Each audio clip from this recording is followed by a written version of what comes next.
Summer is the season of the sky. In the rainforest, this time of year brings so much magic to the valley.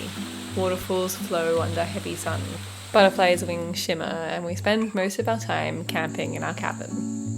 Give me a moment to catch my thoughts.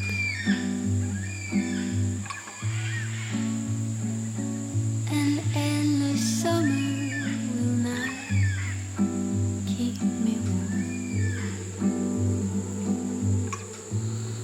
I don't know how anyone can ever say that magic's not real when this exists. It's so beautiful. This is, I guess, probably the start of the rainy season. It's been pretty dry for the last few months and the rain normally comes earlier, and for the last few days it's been raining finally, and it's so beautiful. It reminds me how much I love the rain.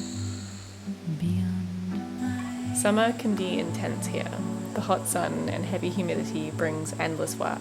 The garden gets weedy, the paddocks need brush cutting, and we get pretty exhausted sometimes. But when the sky paints itself in the brightest colours imaginable, it's a reminder of the endless beauty at this time of year too.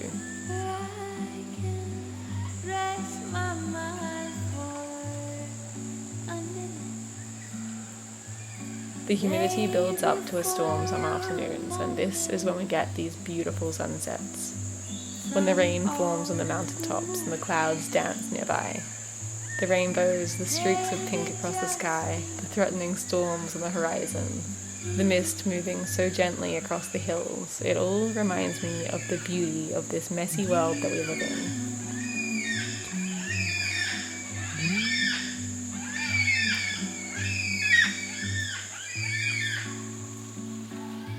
Worlds that spin around in me, I can feel their movements. I will wander.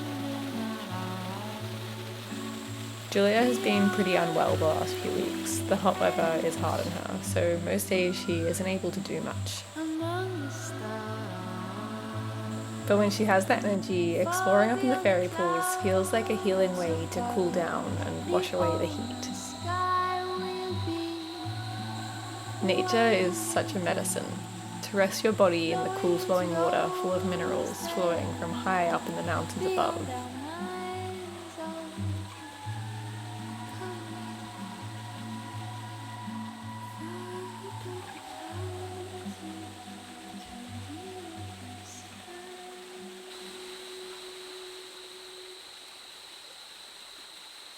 The waterhole is cradled by mountain stones and tall palm trees, and to rest here feels like nothing else.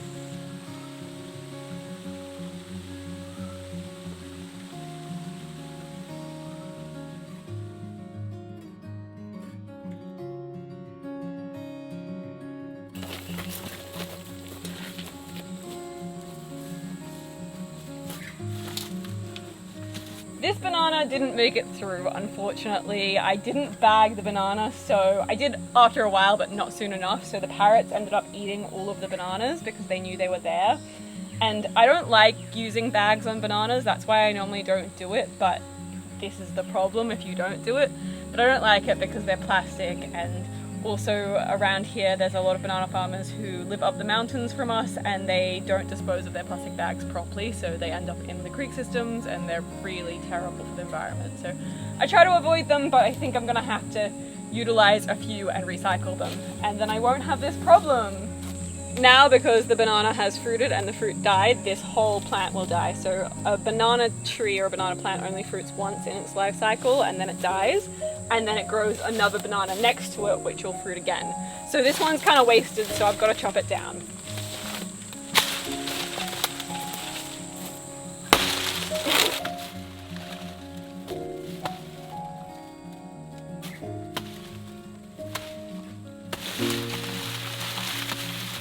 My cane knife is not what it used to be. It's gotten really blunt, so I need to go get it sharpened because it is not easy to chop bananas with this.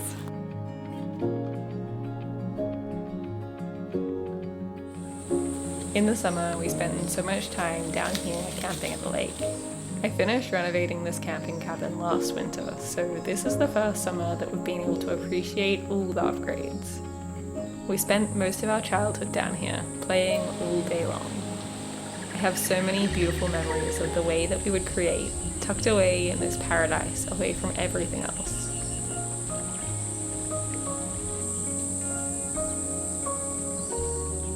In the beautiful boredom of the long days, we would find so many ways to be creative.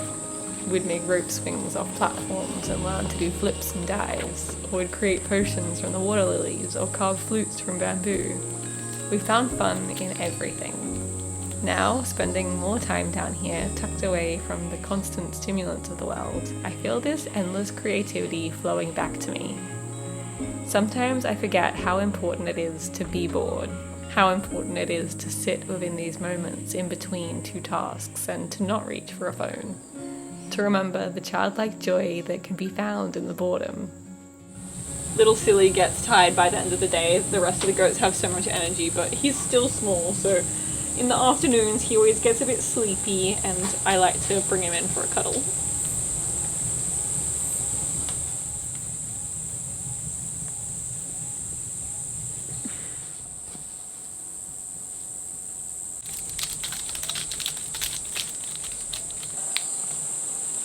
At this time of year, it's so beautiful. These pine needles all fall down from the hoop pines, and it's almost like snow. They just come in the breeze. When a big gust comes, they all fall down, and they're from these pine cones. This is the whole pine cone, but most of the time, just the little pine cone bits from it come out, and they're so pretty.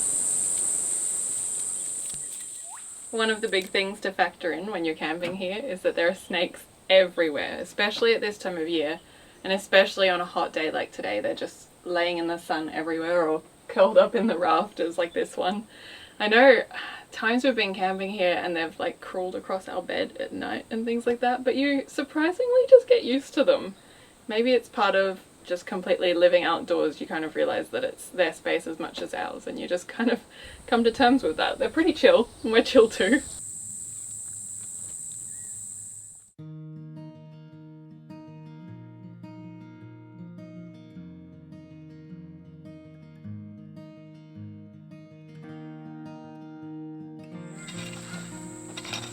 The garden is in full bloom, and I'm so excited about the flowers that we're growing this year.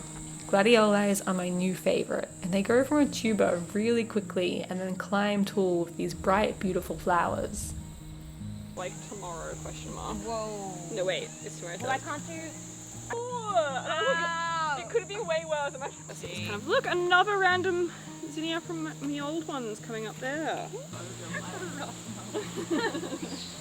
Oh, but she planted a full garden. Hi! Hello! Hi!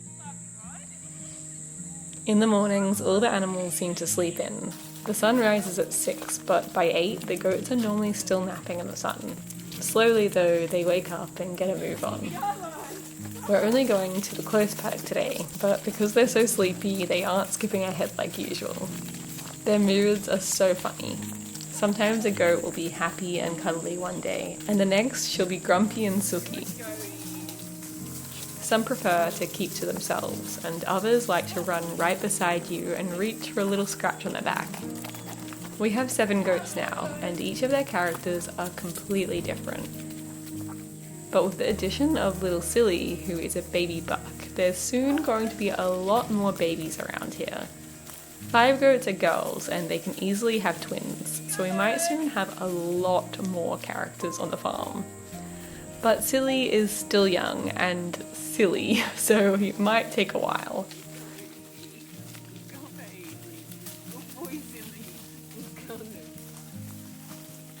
Bye bye goats, have a fun day.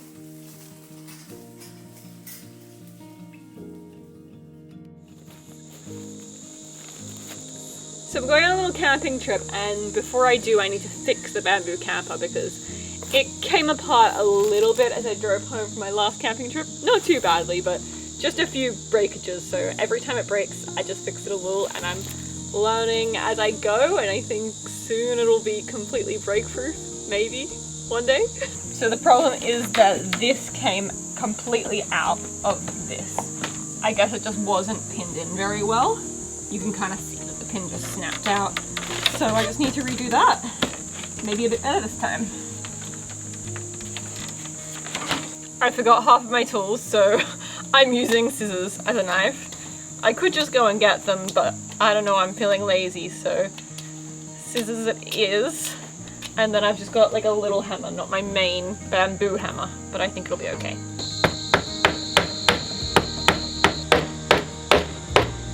Oh, that's not good. Whew. So as I was putting this one in, I was putting that pin in, and then this one came out. So it's a bit of a problem. There seems to be a theme here, and it's that these joints aren't really working for me. It's just because it's broken here, so it's like split. And I don't want to replace this whole piece, so I think I'm going to use wire as my next way of doing things, and I think that'll work well.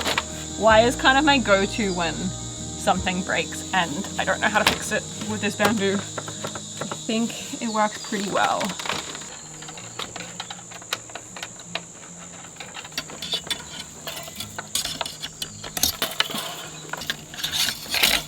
My camping situation is definitely unique. I don't know how many people before they go camping need to get their hand tools out and whittle away at bamboo to try to fix their camper, but I think that uniqueness is great. This is a job that I've been putting off for way too long. I need to replace the air filter in my car, and I don't know how to do this, so I'm kind of a bit scared, but I got a special order Japanese tiny truck air filter. And so I'm gonna be a mechanic. I've got my mechanic overalls on. I'm gonna see if I can do it. With the help from the goats. I think it's under here somewhere. Any type of mechanical work stresses me out so much, and I always just don't do it and get someone else to do it because I'm scared of cars and motors and all of the things you're supposed to know, and I don't know anything. But I've decided I'm gonna push myself and try to learn more because these are skills that are practical, and I love that.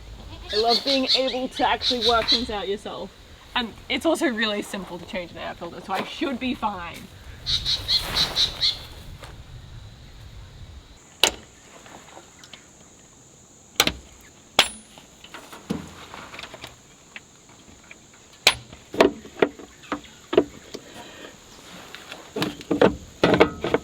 A spider fell out.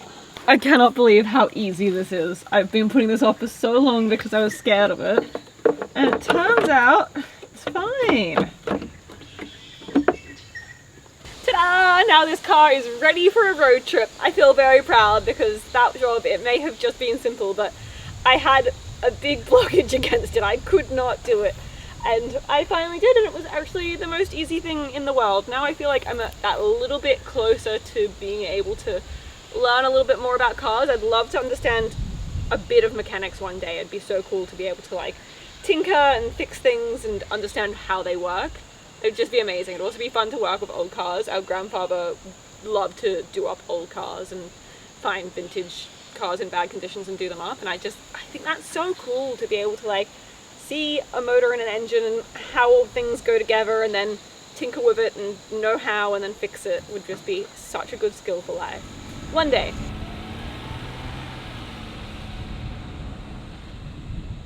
So I actually came on this little camping trip to test out my bamboo camper in the rain, but it hasn't really happened yet because I either have been testing it and it's not raining, or I go to test it and then big storms are due and then I don't want to test it at all. So I was going to test it tonight, but there's another big storm that might come, so I think I'm going to go camp on a friend's veranda instead, which is what I've been mostly up to. I've been down south a little bit exploring in the tiny camper, and it's been really fun. I've actually only camped one night in the camper so far, and that was actually New Year's Eve, and it was in a field and it was very beautiful, and I tested the tarp and it worked. It rained a little bit in the night, just a tiny bit, and it worked well. The bed was a bit wonky, but New Year's Eve is always a bit wonky, so it was alright. But I don't know, maybe I'll go camp it somewhere else tomorrow, maybe I won't. Maybe if big rain is coming, I'm just gonna go home. I kind of like chaos camping trips like this, where you just sort of see what happens and go with the flow, like you're floating down a river.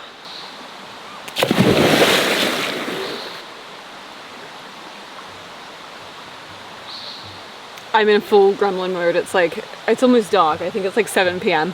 I'm at this waterhole all alone, and I think my next plan is to go up there, and then I want to just float down this whole thing. Just see where it takes me. Well, I know where it's going to take me, but see how it goes.